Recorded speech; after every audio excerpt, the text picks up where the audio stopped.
just going through the whole process of training horses, seeing all of their different dispositions, and you just fall in love with them. And basically that's what I love about them.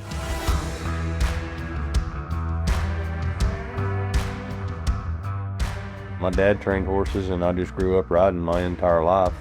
I don't remember a time that I didn't ride, And when I started helping my dad train horses when I was in high school, went to school half a day and then worked half a day, and that's all I've ever done, actually.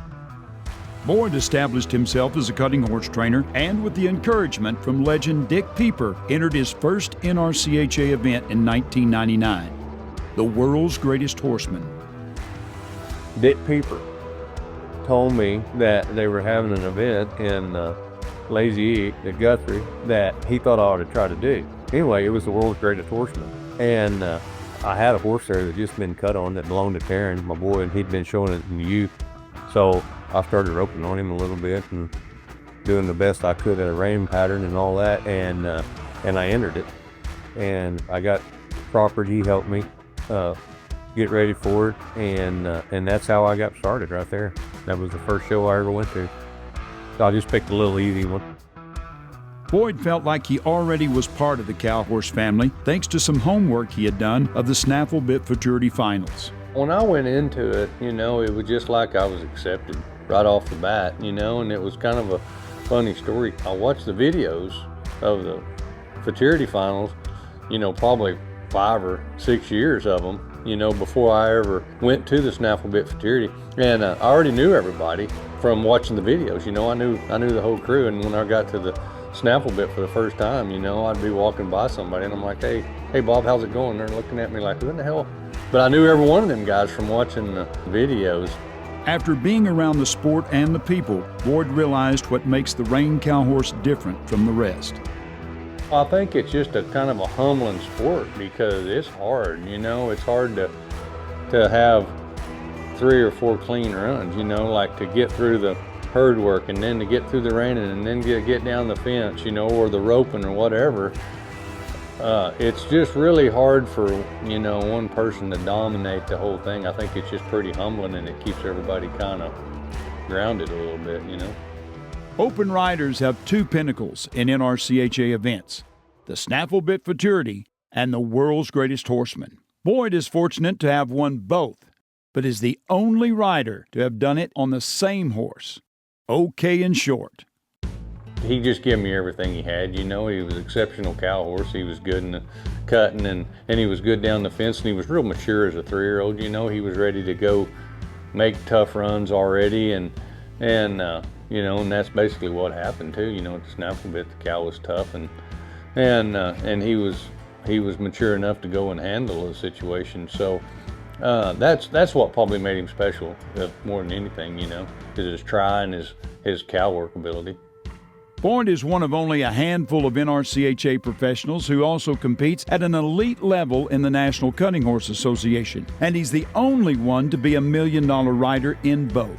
The cutting, it's all I did, from when I was a little boy. That's all we did was train cutting horses, and so it just come pretty natural for me. The cow horse part of it, the reining, it was so foreign to me that it just took forever, to finally get comfortable training a horse and then comfortable in the ring showing them too, so it just took all of that, whereas the cutting, I just did it from a little kid and it was just second nature. I never really thought about it. The reining, and I still work at it every day, and I work at the cutting and I work at the fence work every day too, and the rope and whatever I'm doing. It's just a constant job to stay at a level that you can go and compete all the time, and as soon as you weaken just a little bit, you start going downhill. Throughout his career, Boyd has been influenced by many of the top hands in the sport, both older than him and his younger counterparts. But much of his early influence came from NRCHA Hall of Famer Todd Crawford. I've learned a lot from a lot of different people, and TC is who I first met and first started helping me ride the horses, and I was so green. Todd, I'm sure he just scratched his head and thought, what the hell? But Todd helped me more than, anybody that I'd been around. But there was a lot of people, I've learned from Bergen and Corey, them guys live down here now and we get to ride. And Erin, I've learned a bunch from her. Don Murphy, there's just been so many people that I've learned from and they didn't even know I did just from watching them, He also credits Robbie Boyce as an influential figure in his career, as well as the horses he's had along the way. I rode a lot with Robbie, when Robbie worked for Carroll. He'd come up there to Spearman and stayed, and I learned from all them guys, and I just kind of fed off of that and kind of put my own twist on it, Some of the best horses that I've learned from and stuff, it would probably have to be, Delta's Color and Playing Attraction, Mr. Playing Stylish, OK and Short. Some of the later horses, Saddling at Sunrise and Quay Hottie, they was as good a horses as I've ever rode. On top of his work with the NRCHA Board of Directors, Boyd worked to get his judge's card to not only become a better showman, but also to give back to the association.